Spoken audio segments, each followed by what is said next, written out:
about the essentials of business etiquette and protocol.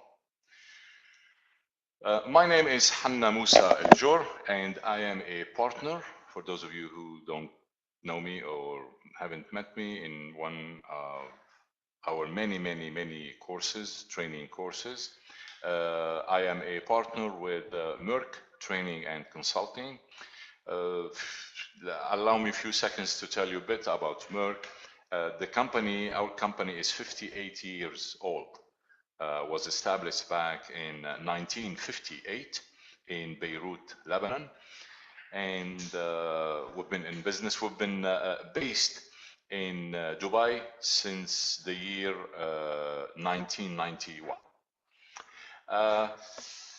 Business etiquette, protocol. We always hear those expression, those statements. You need to have good protocol. You need to follow good etiquette. What are they? What is the importance of knowing, and more importantly, knowing and implementing good business etiquette and protocol?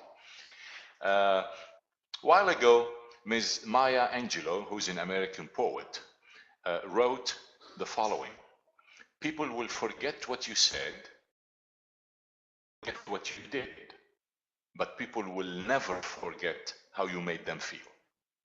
This will open the door, if you want, or will break the ice to our topic today about business etiquette and protocol.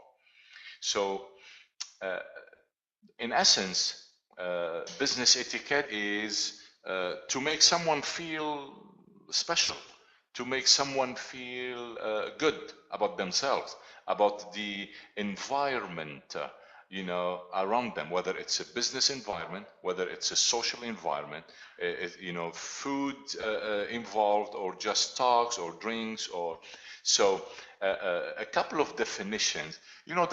There are many definitions of anything in life, and the same for etiquette and protocol.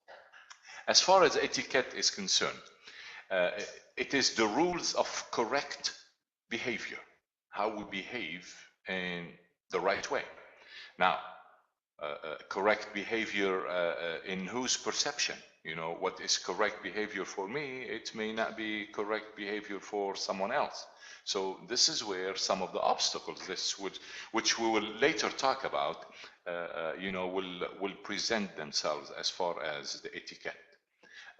Also, another definition or an explanation, it is the code of polite behavior in society. And society may mean your business environment, it may mean your family, your friends, your colleagues, and so on and so forth. It's as simple as what to do, how to do it properly, and when to do it properly. So, as a matter of fact, all of those have something in common, something particular in common. It's the key word there, behavior, because how you do things is how you behave.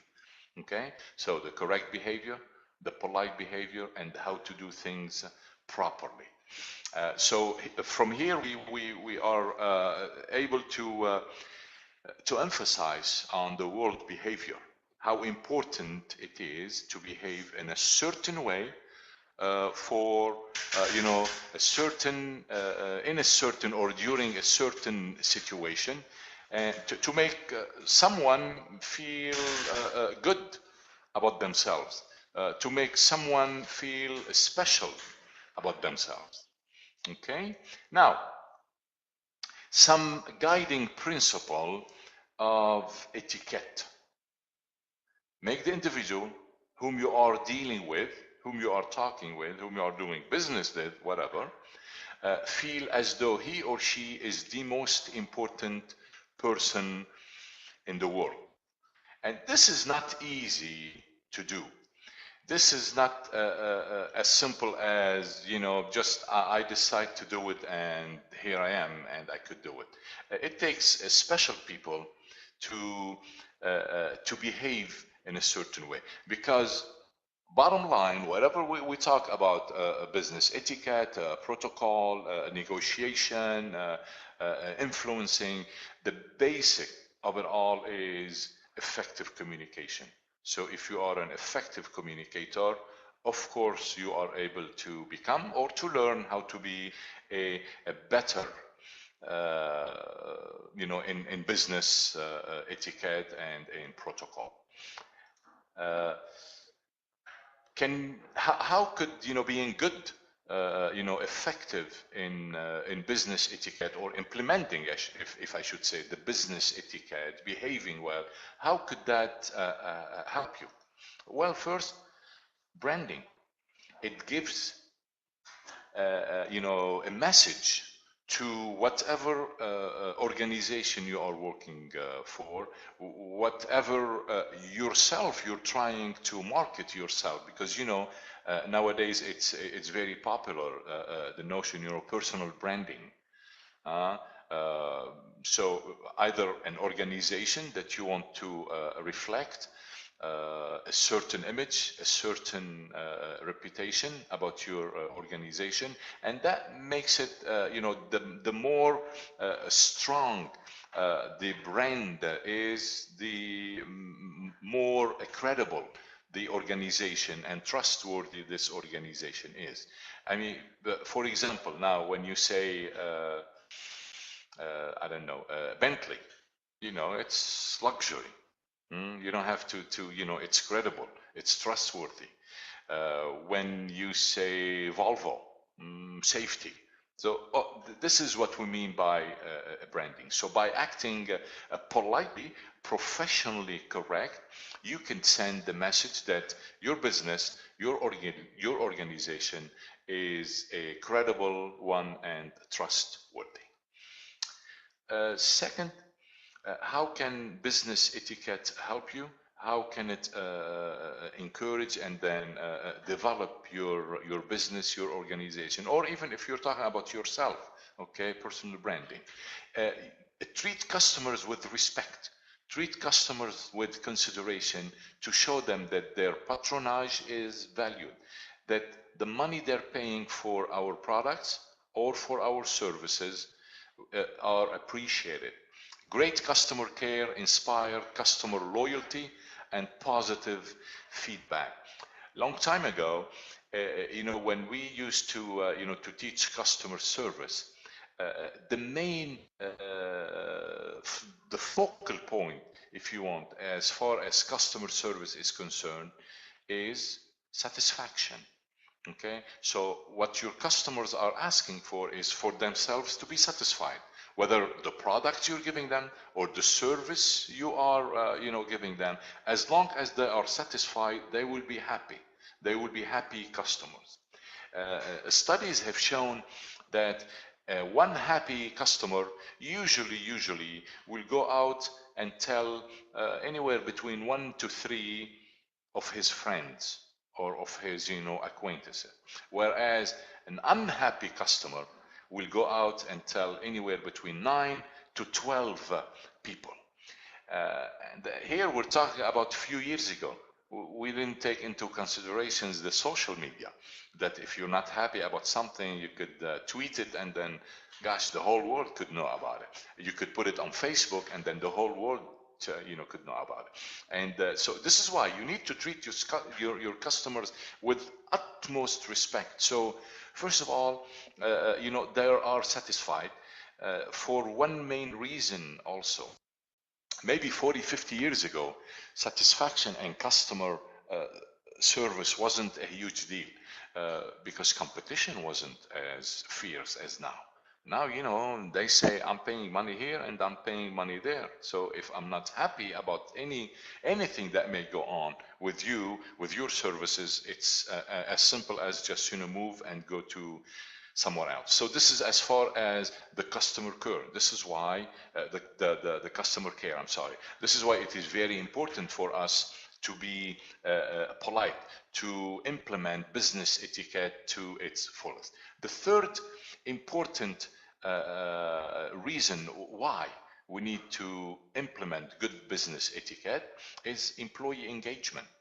Okay, good manners would help improve employee, would help increase and improve team morale and confidence. And if those issues are being satisfied, the employee improvement, the team morale and confidence, then you will have less and less turnover. Your employees are happy. They don't have to go there 2 3 months and then shift and then go somewhere else, because you know how expensive is nowadays to train a new employee, to do the induction, the orientation and all that, and then a few months later they are gone because they're not happy about something else. So these are a lot of things that we need to think of. And when we talk about business etiquette, it's not just in hospitality, in hotel management. It's everywhere. In healthcare, you need business etiquette. In you know, in any kind of services, in food restaurants, hospitality, you need to implement your business etiquette throughout the the globe as far as business is concerned. It is nice to be important, but it is more important to be nice. As far as protocol, to be honest, there isn't, I mean, there are few words that we use interchangeably in the business world, in the English language in general, and specifically in the business world. But, and protocol, business etiquette and protocol is one of them. Well, usually etiquette is how you behave, how you do it in a business setting most of the time. But a protocol is mainly related to the political part of it, to diplomacy, the courtesy, how to greet, how to, mainly official. Business etiquette, you have to do it with your colleague. You have to do with your boss. Protocol isn't really implemented among team members, if you want to call it. But when you have people, coming to visit, especially official people, in politics, I'm sure every one of your business, ladies and gentlemen, they have a protocol division, especially if you are a government entity, especially if you are an international or a global or multinational organization, where you have people, delegates visiting you from outside,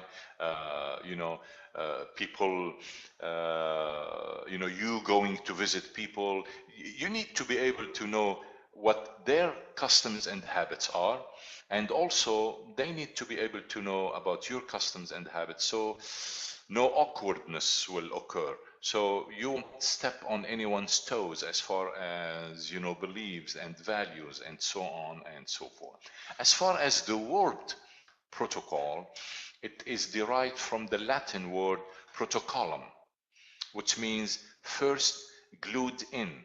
Long time ago, they used to use it for books, okay? Originally intended as a register, stacks of pages in one book. Later, it became to mean the form used in drawing up such documents. For example, when you hear about, the internet protocol, it is anything, that is done following a certain protocol, a certain pathway, if you want, a certain roadmap. So this is where the word comes from. The official, once again, we say, the other one, it used to be behavior, polite behavior for etiquette. And here it is, the keyword more is official. The official procedure or system of rules governing affairs of state or diplomatic occasions. Now, when you say state and or diplomatic, it doesn't always have to be, governmental.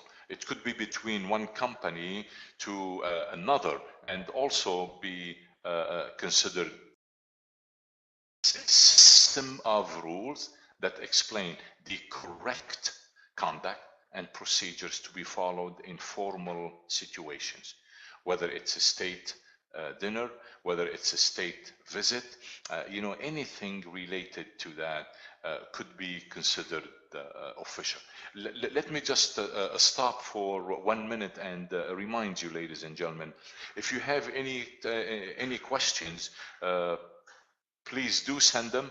Type them in, put your name, and then send the question, and then we will be more than glad to answer once we're done with the slide, which should be maybe another 10 minutes. After that, you're more than welcome to ask. Okay, and then I'll try my best to answer you with the right information. Okay, so. The basic principles when it comes to protocol are 6. Be discreet. Think about it. We are talking about official. Okay? So be discreet. Keep your company secrets to yourself. Don't post them on Facebook. Don't post them anywhere public. Okay? Basic, I'm sorry. Principle about friendliness and courtesy. Okay, you have a demanding job as a part of the protocol department, as part of, by the way, the protocol department could be called something else. It depends on your organization. It depends on the culture you live in. It could be a protocol department. It could be government affairs, communication, corporate communication. All this could be under one umbrella, or by itself, separately.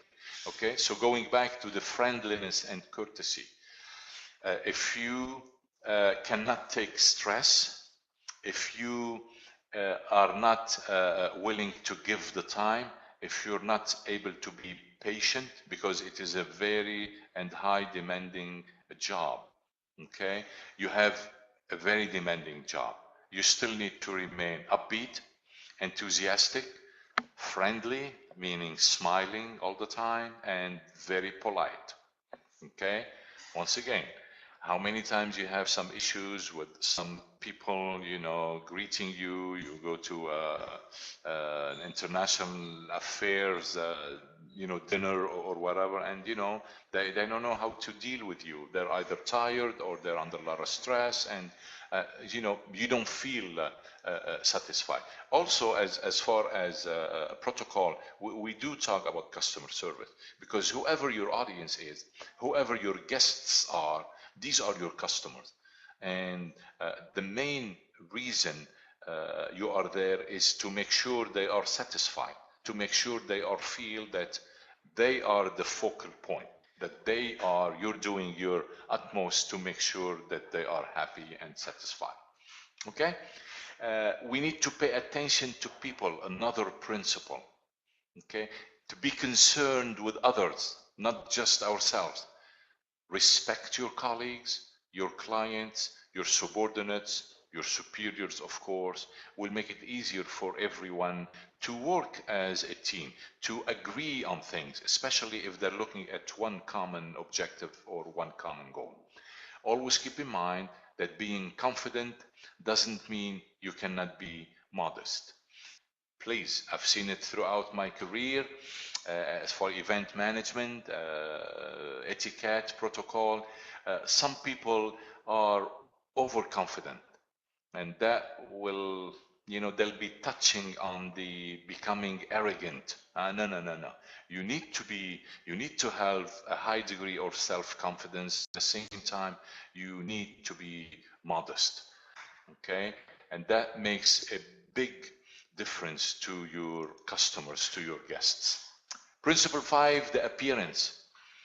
You always need to be, in French they say présentable. That means, when people look at you, after all, you are the mirror of your organization. Whether your organization is the Ministry of Exterior or Interior, or the Ministry of Health, or it is XYZ private company, you are your company.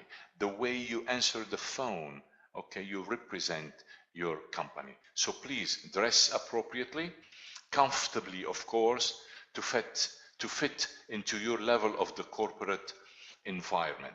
Do not be overdressing and do not be underdressing.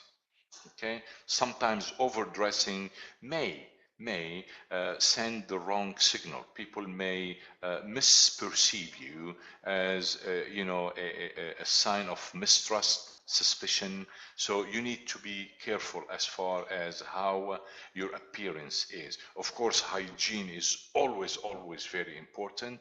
The way you deal with people, the way you talk, all of that will go back more than the protocol. It also go back to the etiquette. And let's face it, etiquette and protocol, they complement each other. One cannot go without the other. Principle number 6, literacy. It goes beyond using good grammar, good vocabulary, be able to spell properly. Okay, you need to be able to use your communication skills, whether it's the written communication skills, whether it's the oral spoken communication skills, and most importantly, the body language, the non-verbal communication skills. When you are dealing in any task that involves either etiquette and or protocol, you need to pay attention to the way you act, the way you walk, the way you talk. It's more important than what you say in most instances. Back in the early 80s, Dr.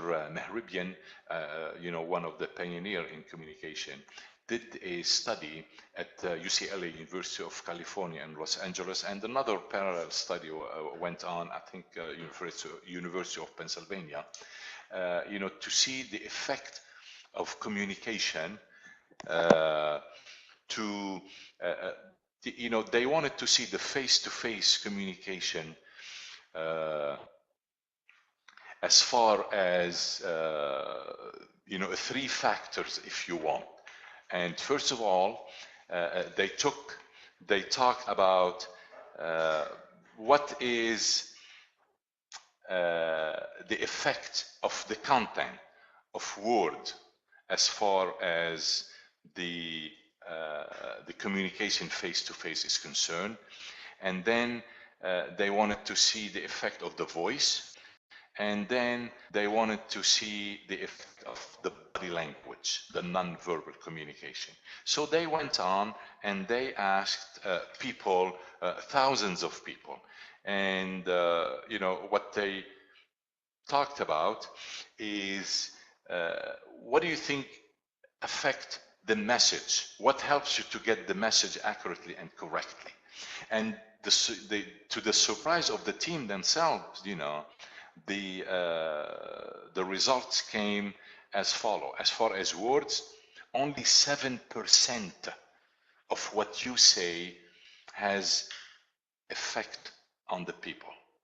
38% is your voice. And when we say your voice, you don't have to be a singer with a beautiful voice, but the way you say words, your pronunciation, the tone, the pitch, okay, the fluctuation of the volume going up and down, 38% of that. And the bulk, the rest, 55% is for body language. Imagine talking to someone, telling them, welcome to my organization, to our country. Let's say a foreign delegation is coming to your organization to make a business deal.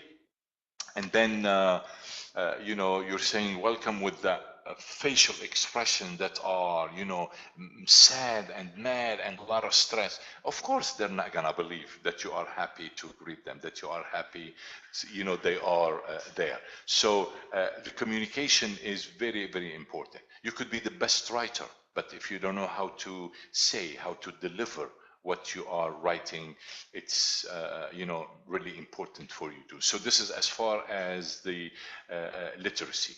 Nasreen Wahbi, yes, is there? You are absolutely right.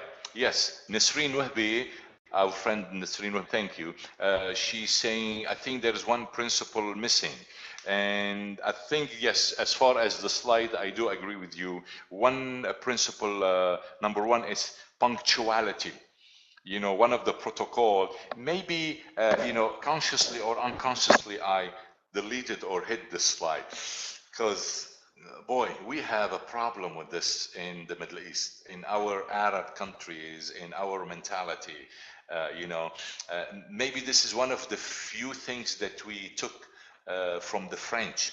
You know, the French say les gens chics sont toujours en retard. Yani people who are chic and classy, they arrive late. But nah, when it comes to protocol, when it comes to business etiquette, you need to be on time. Otherwise, people will not trust you. Otherwise, you will lose your credibility.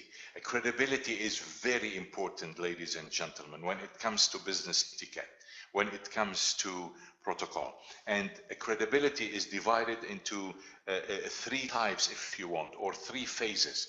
We have, we do have first the initial credibility. Okay, so this is what people will get when they first meet you. Imagine you are 10 or 15 minutes late for a meeting. Especially if your guest arrives before you do arrive. That goes your credibility. Okay, we have what we call derived credibility. That means throughout the episode, the task, the conversation, the communication process, your counterpart is getting, whether he's starting to believe you or not. So, you know, this is what we call derived credibility. And last but not least, also very important, is the terminal credibility. This is what your guest leaves with. Whether good or bad, positive or negative, it's very important. So please, punctuality is the soul of business. In the business world, time is money. So you don't want to waste someone else's time. Okay, so please, as far as business etiquette, protocol, always be on time. So you're absolutely right, Nasreen. This is one of the principles, the most important. Once again, maybe on purpose it was hidden, or maybe, you know, unconsciously, because, you know, we are guilty, very much guilty of not paying attention to this. I have Mr. Omar Albaz. I tried to take screenshot. We can send, we can send you a recording later if you mind. My assistant, my lovely two colleagues, Mr. Maruf and Ms. Venus, are guiding me here. So, you know, she's telling me what. Yes, ma'am. Okay, Mr. Omar, Venus said we can send you a recording later if you wish. Send me an email or send Meirc, you know, an email, and then, you know, we'll be more than happy to do it. You're most than welcome, Ms. Nasreen. And no, I want to thank you. Yeah, it was, you know, for some reason, I don't know if overseeing, once again, purpose or not, but yeah, punctuality is the principle number one. In a nutshell, we're almost done here, and please, Mr. Taysir Ismail is saying, send it to all, please. Okay? Venus is saying she's using her body language to tell me, yes, of course we will do it. Absolutely, we will do it. No worries. In a nutshell, we always need to remember, ladies and gentlemen, the importance of business etiquette, the importance of protocol. Maybe protocol comes under the umbrella of business etiquette in general, because, you know, either way they complement each other. Always keep in mind, you are the organization you work for. You are the mirror, you are the reflection, good or bad, negative or positive. The people are going to take that, that first impression about you. On the phone, you know, in a phone conversation, they say the first impressions are gotten from the first 5 seconds that you talk. When you meet someone, of course, the cliches say, you know, first impressions are the most important. To a certain extent, this is true. Maybe later on with time, it may not be, proven. But yeah, people say within the first 3 minutes, People get an impression about whoever they are talking. So if they feel comfortable, if they feel happy, the personal relations will be built. Like our second item says here, personal relations are built on mutual respect. Okay, it is very important. And it always starts within us. I need to know myself, I need to respect myself before I am able to know and then respect other people. Number three, people judge you by first impressions. Yes, of course, it's not 100%, realistic to judge people definitely on that. But, they say the first impressions are very important. Okay, so please make those first impressions impressive, make them positive. Let people not just like you, let people be attracted to you, let people be influenced but by the way you act, by the way you talk, by the way you make them feel. The key to success is your attitude and your behavior. As we know, attitude is derived from our personality, and then behavior is derived from our attitude. So it's all related to the personality. Of course, the environment has a lot to do with it. Our behavior, we get used to it, and then it becomes a part of us. So why don't we behave in a way, a polite way, always positive, always look at the brighter side of the issue, the brighter side of the problem, and then live happy, be nice to people, respect, and then be polite to people. Trust me, it will pay off. Could you also send us the PowerPoint? They're asking, Mr. Maruf, Ms. Marna. We will. He's saying we will. Guys, you can talk. That's okay. No, you cannot talk. It seems that, guys, you don't have any questions. Well, that's fine. Three options here. I'm either great presenter, I covered everything, and I know that cannot be. You're either great participants and that can. We have one from Ms. Nisreen. On a related note, shall we shake hands with the guest who is obviously sick? Also, what is the nicer way to say no without being obvious about the handshaking? I'm assuming, Ms. Nisreen. That's an excellent question. Usually, if you're a lady, here in our environment, it's easy. You just put your hand towards your chest, and you don't shake hands with men if you want. Or if it's another lady, it's always there's always a way, a tactful way to send a message.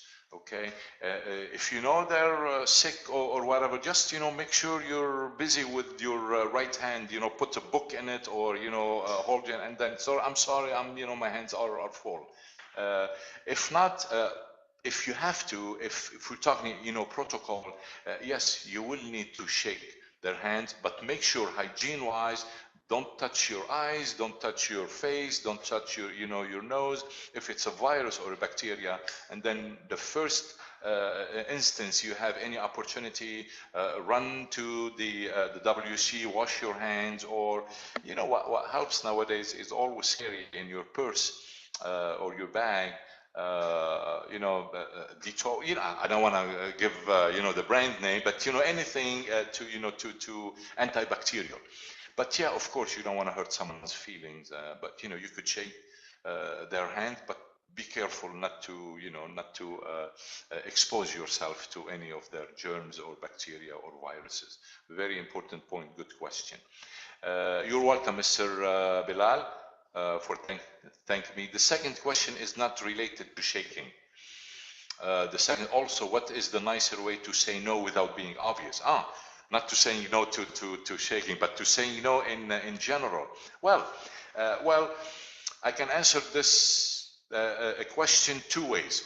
First way, you could come to one of our communication skills and assertiveness skills seminar, course, training, and then we will tell you. Or if you want to save some money, I could tell you right now. There is always a way dear Nasreen, to say no. Sometimes by saying yes, but you mean no. Okay? Being tactful, being polite is very important. You know, anything, one of your friends come and then always asking you to do things, and you nice, you know, employee or colleague, you want to help, but at some point it will get ridiculous. You keep on saying yes, yes, yes, yes, yes. And here we are, 4 o'clock. They go home. You stay in the office till about 6 or 7 o'clock in the evening. Why? Because you didn't feel it's nice to say no. Well, sometimes you need to say no. Okay? Sometimes you say yes, but to me, no. You're absolutely right, you know, Nisreen. I will be able to type this report for you, but let me finish what's under, you know, my supervision now.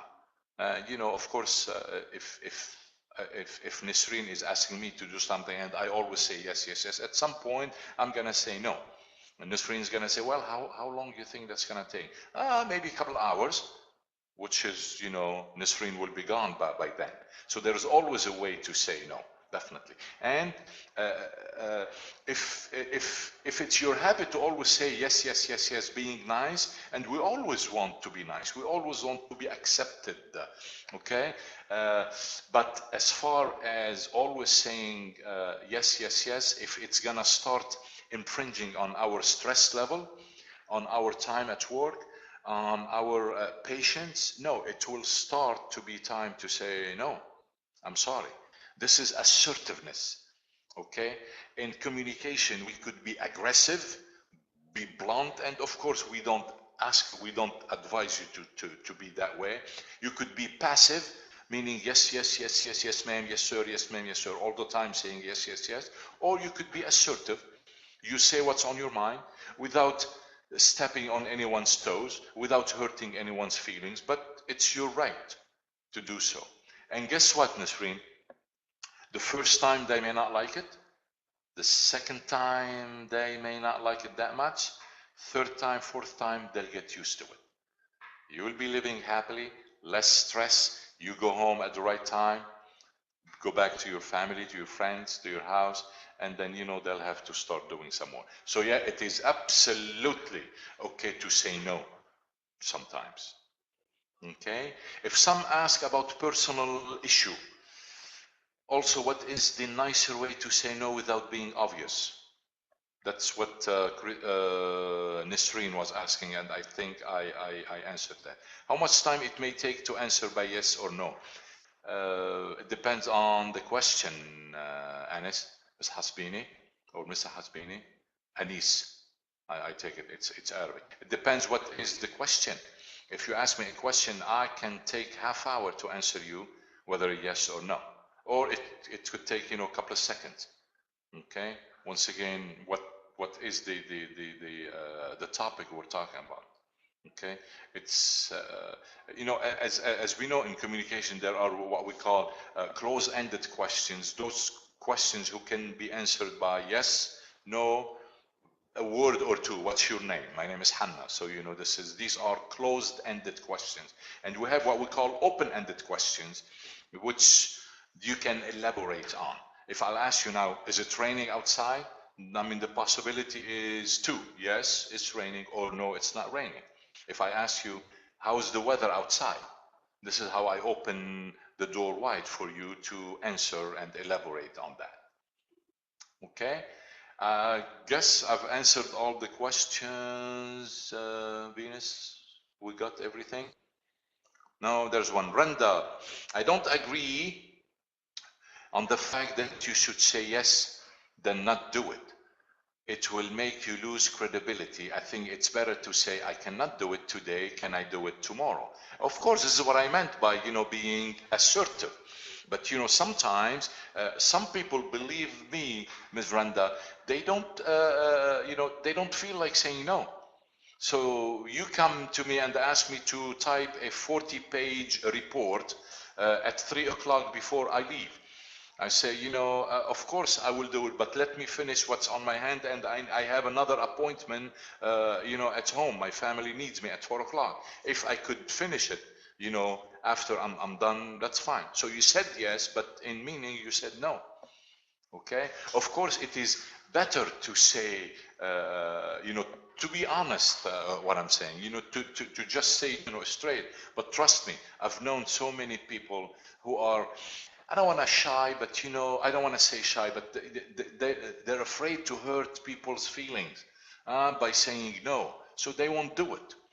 Those are the people who are under a lot of stress. Sometimes it will help for those people to say yes, but let me finish 1, 2, 3, 4, 5.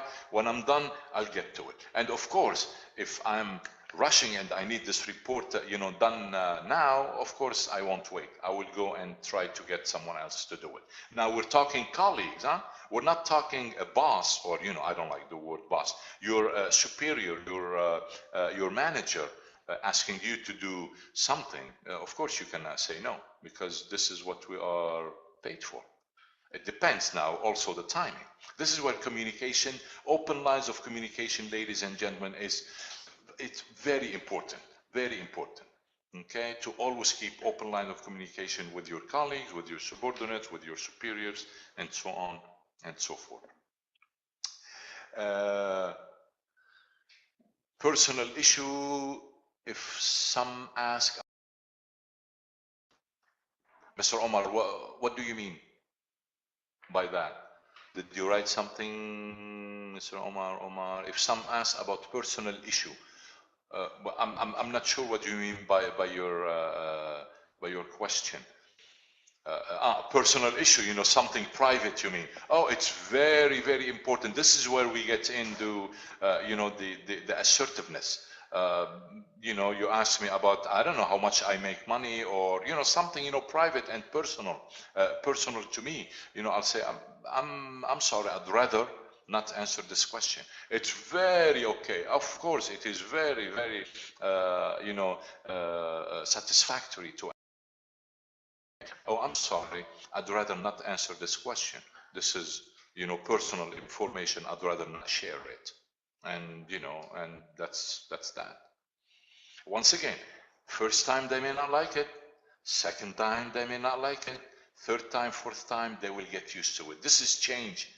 Change, first of all, the first reaction to change is resistance. If you're always saying yes, yes, yes, yes, yes, and the first time you say no, they're gonna be shocked. Second time, they'll get used to it. Third time, and time goes on. You have less stress, less headache, and you're happy. Okay, it seems that that's it for today. Ladies and gentlemen, I do want to thank you from the bottom of my heart on behalf of my friends, Mr. Maruf and Ms. Venus, who are helping me here today. I do appreciate your involvement. I do appreciate your questions, and please come to our sessions, training sessions. Follow us at meirc.com or www.meirc.com. Email us anything you want, about this or any other of our courses. Please let us know. I do thank you once again. Until then, be nice, be polite.